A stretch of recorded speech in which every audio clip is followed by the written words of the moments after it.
Hello student, welcome to Om A to Z classes. आज हम गणित कक्षा 10 प्रश्नावली 3.5 का प्रश्न संख्या 4 का तीसरा भाग हल करेंगे। प्रश्न इस प्रकार से है, यश ने एक टेस्ट में 40 अंक अर्जित किए जब उसे प्रत्येक सही उत्तर पर 3 अंक मिले तथा अशुद्ध उत्तर पर 1 अंक की कटौती की गई।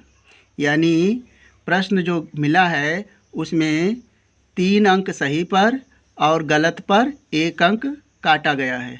दूसरी दशा में बताया गया है, यदि उसे सही उत्तर पर 4 अंक मिलते हैं तथा अशुद्ध उत्तर पर 2 अंक कटते हैं तो उसे 50 अंक मिलते हैं।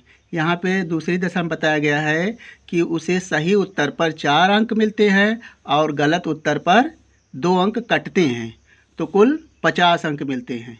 तो पूछा गया है कि टेस्ट में कितने प्रश्न थे। तो यहाँ पे आप मान लें कि कुल प्रश्नों की संख्या यदि मान लेते हैं x तो यह गलत होगा। इसमें सही उत्तर जो दिया गया है आप मान लें x और गलत के लिए y। तो आप सबसे पहले हल करेंगे, लिखेंगे माना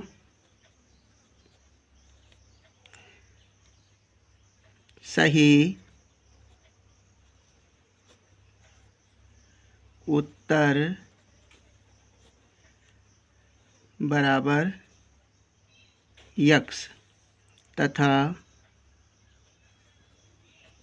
गलत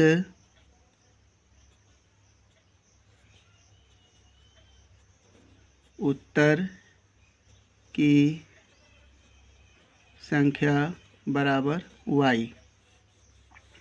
उत्तर की माना सही उत्तर की संख्या मान लीजिए तो x है, सही उत्तर की संख्या x तथा गलत उत्तर की संख्या y।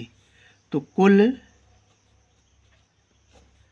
प्रश्न बराबर हो जाएंगे x प्लस y।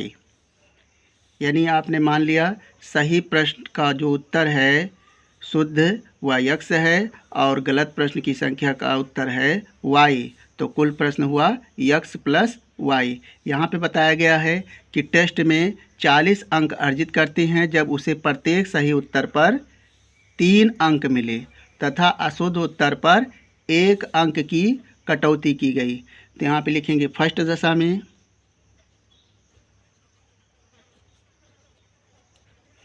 फर्स्ट दशा में तो यहाँ पे 3 अंक मिलते हैं शुद्ध उत्तर पर।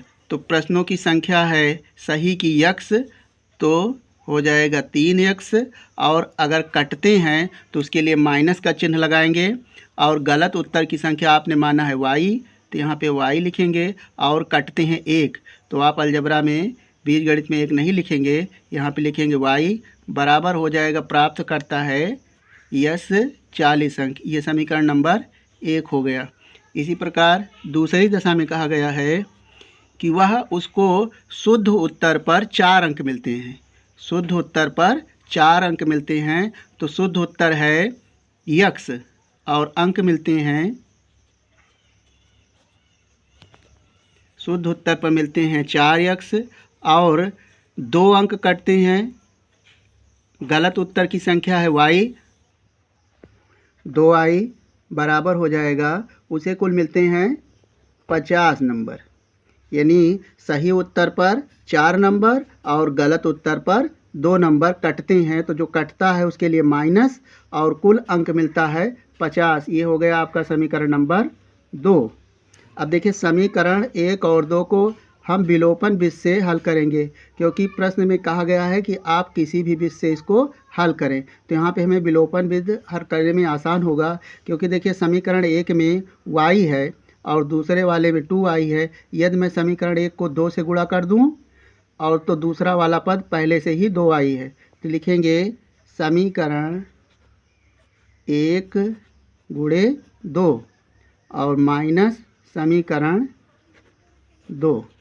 समीकरण को 1 को 2 से गुणा करेंगे तो 2 से गुणा कीजिए तो हो जाएगा 2 तिहाई 6x माइनस 2i बराबर 40 का गुणा 2 में होगा तो हो जाएगा 80।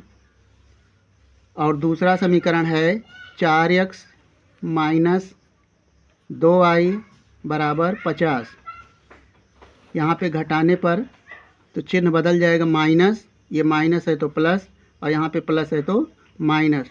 तो देखिए 6 में से 4 जाएगा तो हो जाएगा 2x। यहाँ से 2y और 2y बराबर है और विपरीत तो ये कट जाएंगे। 80 में से 50 जाएगा तो आएगा 30। तो इसलिए x बराबर हो जाएगा 30/2। x बराबर आया, काटेंगे तो 15 आएगा। तो यहाँ पे x बराबर 15। तो यहाँ पे आपने माना है सही उत्तर की संख्या आ गई 15। अब लिखेंगे x का मान समीकरण 2 में रखने पर। तो समीकरण 2 में रख दीजिए।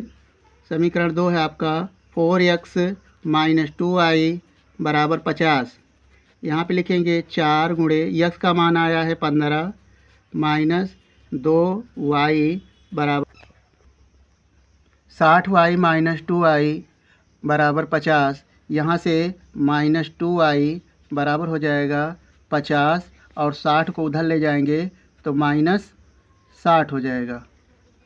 यहाँ से देखें माइनस 2y बराबर 50 में से 60 नहीं जा पाएगा, 60 में से 50 जाएगा तो चिन्ह बड़े का लिया जाएगा, अर्थात आ जाएगा -10।